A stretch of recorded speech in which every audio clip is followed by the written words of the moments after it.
함께 신앙 고백 하시겠습니다. 나는 전능하신 아버지 하나님 천지의 창조주를 믿습니다. 나는 그의 유일하신 아들 우리 주 예수 그리스도를 믿습니다. 그는 성령으로 잉태되어 동정녀 마리아에게서 나시고 본디오 빌라도에게 고난을 받아 십자가에 못 박혀 죽으시고 장사된 지 사흘 만에 죽은 자 가운데서 다시 살아나셨으며 하늘에 오르시어 전능하신 아버지 하나님 우편에 앉아 계시다가 거기로부터 살아있는 자와 죽은 자를 심판하러 오십니다. 나는 성령을 믿으며 거룩한 공교회와 성도의 교제와 죄를 용서받는 것과 몸의 부활과 영생을 믿습니다. 아멘. 찬송가 445장입니다.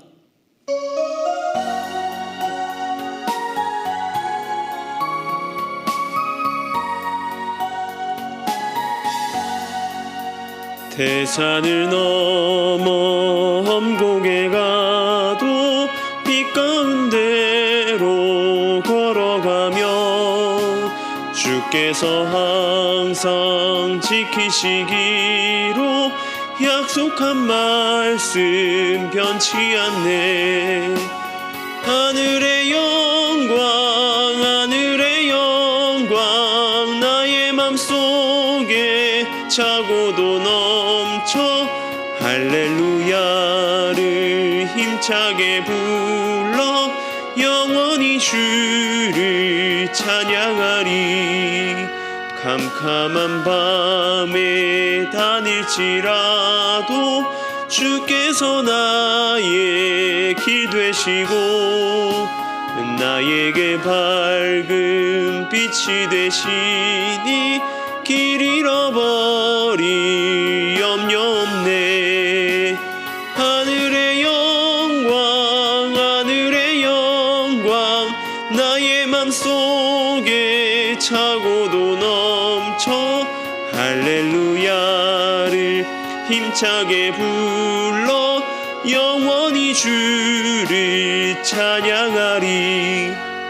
광명한 그 빛 마음에 받아 찬란한 천국 바라보고 할렐루야를 힘차게 불러 날마다 빛에 걸어가리. 하늘의 영광 나의 맘속에 차고도 넘쳐 할렐루야를 힘차게 불러 영원히 주를 찬양하리. 아멘. 오늘 우리가 함께 읽을 말씀은 룻기 2장 17절에서 23절까지의 말씀입니다. 룻기 2장 17절에서 23절까지의 말씀을 제가 봉독해 드리겠습니다. 룻이 밭에서 저녁까지 줍고 그 주운 것을 떠니 보리가 한 에바쯤 되는지라. 그것을 가지고 성읍에 들어가서 시어머니에게 그 주운 것을 보이고 그가 배불리 먹고 남긴 것을 내어 시어머니에게 드리매 시어머니가 그에게 이르되 오늘 어디서 주었느냐 어디서 일을 하였느냐 너를 돌본 자에게 복이 있기를 원하노라 하니 룻이 누구에게서 일했는지를 시어머니에게 알게 하여 이르되 오늘 일하게 한 사람의 이름은 보아스니이다 하는지라. 나오미가 자기 며느리에게 이르되 그가 여호와로부터 복받기를 원하노라. 그가 살아있는 자와 죽은 자에게 은혜 베풀기를 그치지 아니하도다 하고 나오미가 또 그에게 이르되 그 사람은 우리와 가까우니 우리 기업을 물을 자 중에 하나이니라 하니라. 모압 여인 룻이 이르되 그가 내게 또 이르기를 내 추수를 다 마치기까지 너는 내 소년들에게 가까이 있으라 하더이다 하니 나오미가 며느리 룻에게 이르되 내 딸아 너는 그의 소녀들과 함께 나아가고 다른 밭에서 다른 사람을 만나지 아니하는 것이 좋으니라 하는지라. 이에 룻이 보아스의 소녀들에게 가까이 있어서 보리 추수와 밀 추수를 마치기까지 이삭을 주우며 그의 시어머니와 함께 거주하니라. 아멘. 정승집 개가 죽으면 문상을 가도 정승이 죽으면 문상을 안 간다라는 말이 있습니다. 이 말은 정승이 살아있을 때는 그 사람에게 잘 보이기 위하여서 그 집에 개가 죽어도 그 사소한 일까지도 사람들이 몰려들지만 정작 정성이 죽으면 그 발걸음이 끊어진다는 말입니다. 바꿔 이야기하면 누군가를 대하는 모든 행동에는 그 사람이 존재하느냐 존재하지 않느냐가 달려있다라고 하는 것이죠.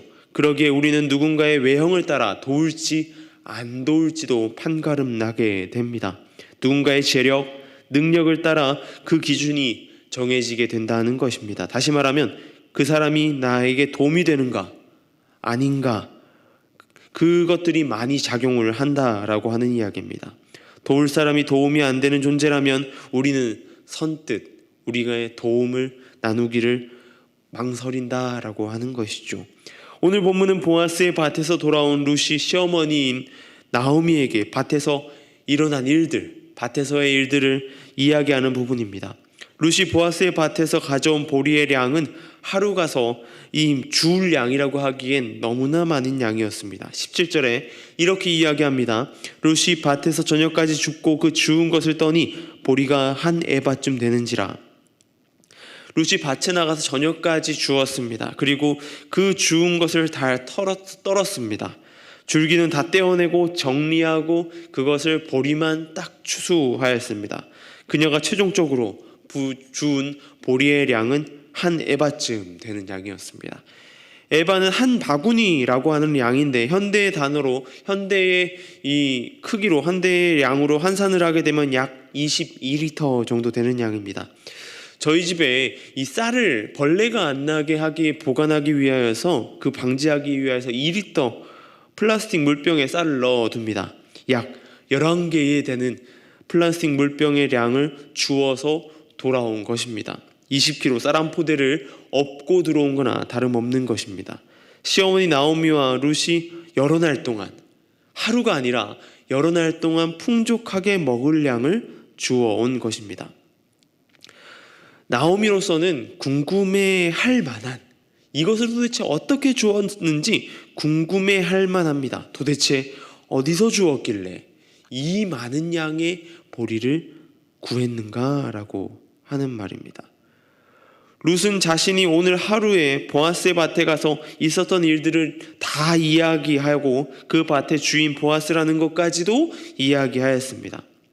보아스의 국률의 마음은 자신의 밭을 찾아온 룻에게 마음껏 일할 수 있도록, 그가 신나게 일할 수 있도록 환경을 마련해 주는 것이었습니다. 일을 하면서 자신의 삶을 살아갈 수 있는 환경을 마련해 주었던 것이죠. 아무것도 할 수 없고 가난밖에 남지 않았던, 가난한 삶밖에 남지 않았던 그녀에게 은혜의 긍휼을 베푼 것입니다. 그리스도의 삶은 그러해야 됩니다. 그리스도인들의 삶은 그러해야 됩니다. 받은 것을 베풀어야 하는 것이고, 또한 그리고 우리가 어떠한 모습에서도 긍휼을 베풀어야 되는 것, 그것이 우리 그리스도인들의 모습이라고 하는 것이죠. 룻은 자신의 시어머니 나오미에게 자신이 홀로 남은 시어머니를 향한 함께하는 은혜의 긍휼을 베풀었습니다. 그리고 홀로 남겨진 시어머니에게 최선의 삶을 살아가게 된 것이죠. 그리고 보아스도 마찬가지입니다. 계속 긍휼이 덧입혀져야 그 모든 것들을 해나갈 수 있는 것입니다. 그것이 단지 보아스에게 단 한 번에 그치는 것이 아닌 것을 오늘 본문을 통해서 우리는 알 수 있습니다. 우리의 삶에서 계속되어야 된다는 것이죠. 나오미는 20절에서 이렇게 이야기합니다. 나오미가 자기 며느리에게 이르되 그가 여호와로부터 복받기를 원하노라. 그가 살아있는 자와 죽은 자에게 은혜 베풀기를 그치지 아니하는도다 하고, 나오미가 또 그에게 이르되 그 사람은 우리와 가까우니 우리의 기업을 물을 자 중에 하나이니라 하니라.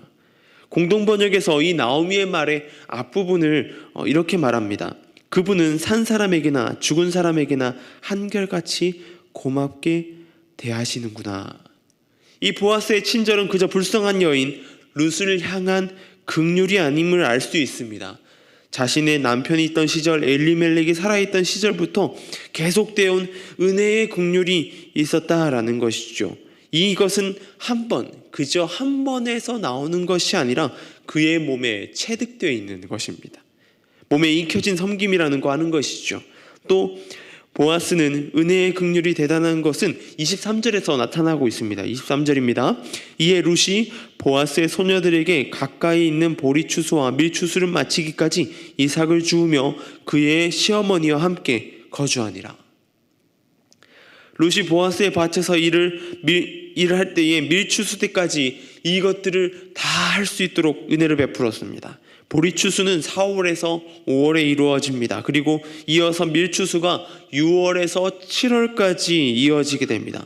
짧게는 2달, 길게는 4달에 걸쳐서 룻은 다른 곳에 가서 일하는 것이 아니라 보아스의 밭에서 일을 합니다.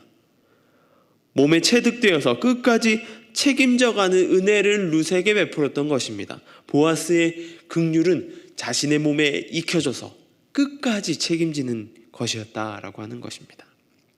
우리는 은혜의 긍휼 가운데 살아가는 사람들입니다. 예수 그리스도를 통하여서 죽을 수밖에 없는 죄인이 다시 살아나게 된 것입니다. 우리는 우리가 해결할 수 없는 그 문제들을 긍휼을 받은 이들입니다.